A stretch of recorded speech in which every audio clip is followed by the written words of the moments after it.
অধিকারের সাথে সমান অধিকারের সাথে কিন্তু কর্তব্যের একটি বিষয় আছে। পলিটিক্যাল সায়েন্স থেকে আমরা জানি যে অধিকার এবং কর্তব্য পরস্পর সম্পর্কযুক্ত, তাই আসলে সমান অধিকার না হয়ে সেটি হবে ন্যায্য অধিকার। দ্বিতীয় যে কথাটি বলতে চাই, নারী পুরুষ সমতা এই পুরো প্রতিবেদনে ভরা, কিন্তু এই সমতার ভেরিয়েবলগুলো চলকগুলো কিন্তু আসলে স্পেসিফিকভাবে কোনো জায়গায় বলা হয়নি। দেখেন, আমি এই চ্যাপ্টারের 2-3টা তাদের প্রস্তাবনা শুধু আমি জাস্ট একটু বলছি। যেমন সমান অধিকার নিশ্চিতকরণের জন্য নাম্বার 1 যে বলা হয়েছে যে সরকারি বেসরকারি সকল বোর্ড এবং কমিশনে 1/3 নারী প্রতিনিধি থাকবে। শুধু তাই না, বিসিএস সহ সকল নারী মানে চাকরিতে নারীদের নিয়োগে বিশেষ পদক্ষেপ মানে হচ্ছে ধরেন কোটা।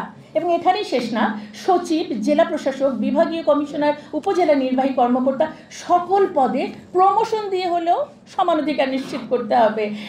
চিন্তা করে দেখেন যে আলোচনাটা অলরেডি হয়ে গেছে যে জুলাই আন্দোলনে এই কোটা থেকে সূত্রপাত হয়েছিল, আর এর পরবর্তীতে আমরা প্রশাসন এবং সব জায়গায় সেই কোটাকেই পদক্ষেপ হিসেবে নিচ্ছি আমরা। দেখেন, সিভিল সার্ভিসের মতো একটি গুরুত্বপূর্ণ পদে নারী প্রতিনিধিত্ব বাড়ানোর জন্য প্রমোশনটাকে তাদের জন্য ইজি করে দেওয়া হলো যে দিতেই হবে। এর চেয়ে হাস্যকর কী হতে পারে? মানে বিষয়টা হচ্ছে এমন যে যেমন আমাদের এই প্রথম সারিতে যারা বসে আছেন আমার সম্মানিত অতিথিবৃন্দ, আমাদের সবাইকে যদি আজকে এখানে বসিয়ে দেওয়া হয় তার মানে আমরা সবাই কিন্তু সভাপতি পর্যায়ে চলে গেলাম। এইভাবে করে আসলে কিন্তু উন্নয়ন নিশ্চিত হয় না। আমাদের যেরকম বর্তমানে ডিস্ট্রিক্ট কমিশনার আছেন আমাদের 64টা জেলায়, মহিলা হচ্ছেন 18 জন। ওনাদের সুপারিশ মতো এটা হতে হবে অন্তত পক্ষে 32 জন মহিলা। তাহলে কী করতে হবে? অ্যাট এনি কস্ট সহকারী কমিশনারকে ডবল প্রমোশন 3 ডবল দিয়ে তাকে এখন আমাদের ডিসি বানিয়ে দিতে হবে। ঠিক একইভাবে দেখেন, আরেকটা কথা বলি যে জনপ্রশাসনের উচ্চ পর্যায়ে সিদ্ধান্ত গ্রহণকারী কমিটিগুলোতে অন্তত পক্ষে 30% নারী প্রতিনিধিত্ব নিশ্চিত করতে হবে। এইটা শোনার সাথে সাথে আমার মাথায় আসে যে তারা কি কোনো কমিশন নাকি তারা ডোনার আমার ওপর ইম্পোজ করছে যে আদারওয়াইজ ফান্ড পাওয়া যাবে না।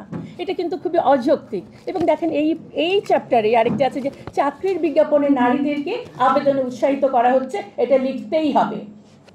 এইটার বিপরীতটা মানে হচ্ছে পুরুষদেরকে নিরুৎসাহিত করা হচ্ছে।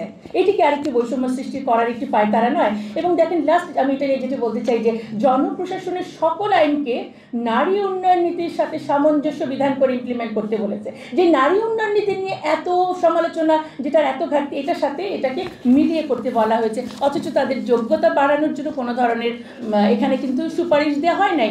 এখনই সময় আমাদেরকে এই সংস্কারগুলোর প্রতি এবং এই কমিটির প্রতি অবশ্যই ন্যায্য সিদ্ধান্ত আমাদেরকে নিতে হবে। যে সবাইকে অনেক ধন্যবাদ। জি, আসসালামু আলাইকুম ওয়া রাহমাতুল্লাহি ওয়া বারাকাতুহু।